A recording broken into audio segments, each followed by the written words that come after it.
I am using this medium to welcome you to our research class again. How are you? Fine, thank you, Mr. Rai. How is Dr. Adebayo Salako? He is fine. Today, we shall continue with data analysis. According to Dr. Adebayo Salako, he said he had treated about 9 categories of data analysis with you. Yes, sir. 1. Pearson correlation coefficient - use when you want to examine the linear relationship between two continuous variables.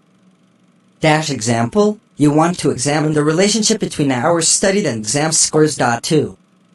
Spearman rank correlation coefficient - use when you want to examine the relationship between two variables when data is not normally distributed. Example, you want to examine the relationship between ranking of favorite foods and ranking of nutritional value.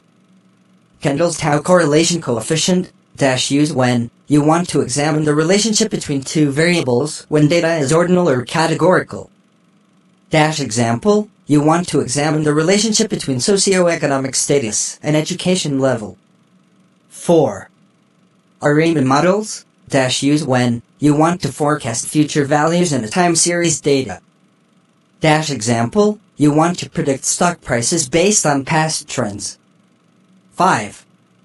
Exponential smoothing - use when you want to forecast future values in a time series data with a simple exponential smoothing method. Example, you want to predict sales based on past trends. 6.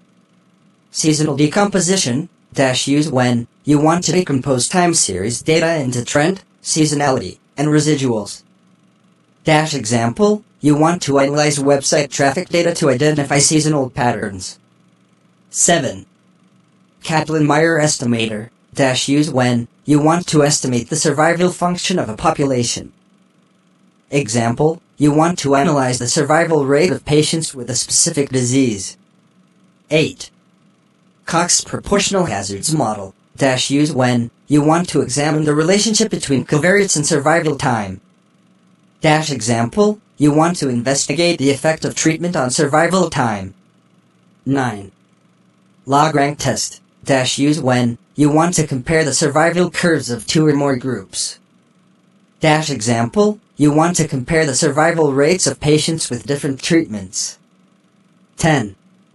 K-means clustering - use when you want to group similar observations into clusters based on features. Example, you want to segment customers based on buying behavior. Is my explanation understood? Yes. Thank you. We shall stop here today. Bye for now.